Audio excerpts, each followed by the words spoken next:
Today we're taking you to the Caucasus in the mountainous region of Nagorno Karabakh. I want to interview one of the world's foremost experts on this region, someone who's traveled to this region, knows it quite well, and spent a big part of his career and life writing about this. The author with us today is Thomas Goltz, the author of Azerbaijan Diary. We're happy to have Thomas Goltz with us for this episode and delighted that he's joining us today from his ranch / oil villa in Montana, also known as the Compound. So Thomas, we're very happy that you're here with us today. We wanted to introduce the fans of Jamestown to someone that's traveled to this region, been there quite extensively, and has written a monumental work, if not several works, on the region, and to educate a new generation of people that are interested in the Caucasus and who may someday want to read your book. So I'm very delighted that you're here with us today. Very much would like to point out to our readers, your book is called Azerbaijan Diary. For those, you can pick it up on Amazon. It's an extraordinary work. Thomas, thank you for being with us today. Pleasure to be here.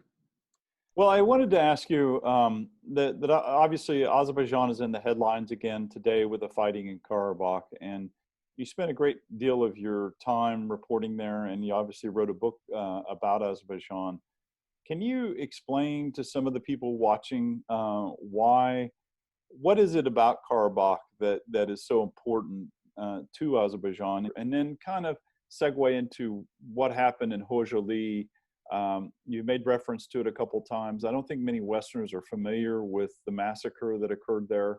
As the conflict in and around Karabakh was starting to spin out of control, I made several journeys to Shusha and also to a little town called Khojaly, which was the only fixed-wing airport inside of larger Karabakh.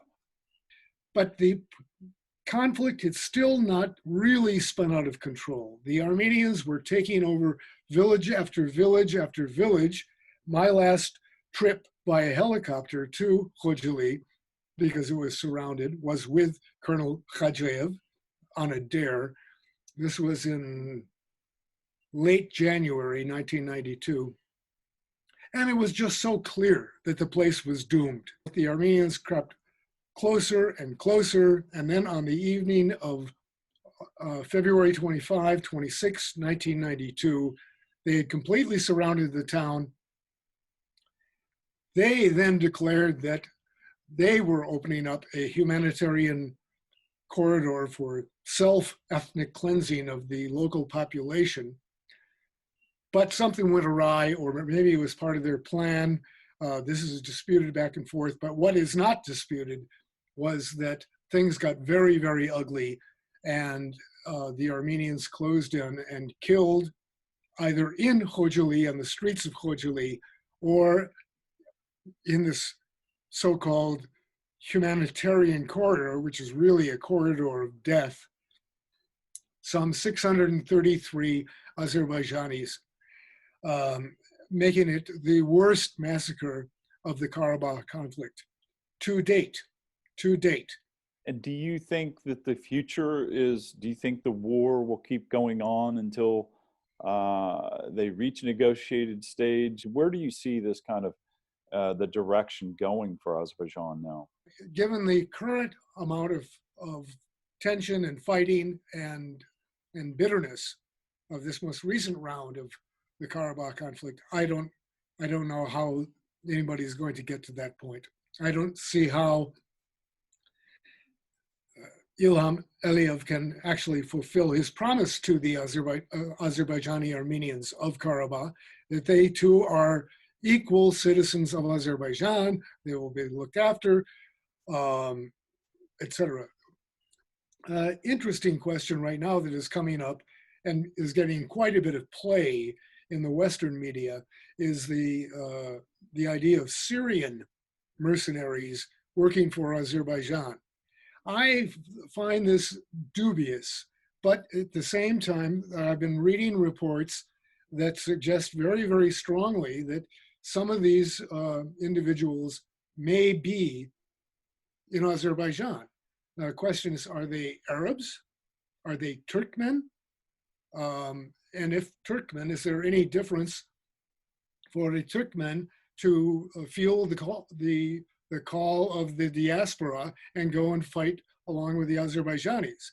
Now, that all said, I think it's really stupid of Azerbaijan to let these people in, even if just as cannon fodder, because it is immediate negative press.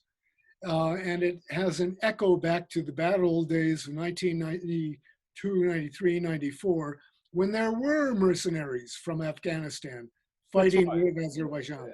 What are the difficulties of fighting in Karabakh? I mean, you have these, you've talked about Moravdog, you've indicated that the things like the weather, the climate, there's a lot of conditions that affect fighting in Karabakh. The geography of Karabakh is fairly simple. It has a valley, and there is the Karabakh Massif, or the mountain, much of which is inside of Armenia. I remember speaking with a visiting American colonel coming down from Moscow, I believe, in the early days of the conflict. And I had a big map on the wall, a relief map of Azerbaijan, as well as certainly of Karabakh. And the good colonel took one look and he said, and he kind of drew his finger all around the Karabakh Massif. He said, that is what they're going to have difficulty securing, meaning the Azerbaijanis. The lowland stuff, Valley Karabakh, is basically, call it tank country.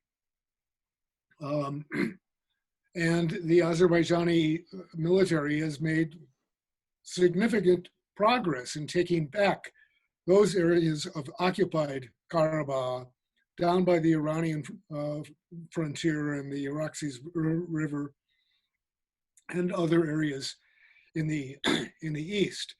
They are going to be facing, the Azerbaijani forces are going to be facing a much tougher sludge when they start working their way uphill. And the president of Azerbaijan, Ilham Aliyev, has already admitted as much, saying, this is what we have taken.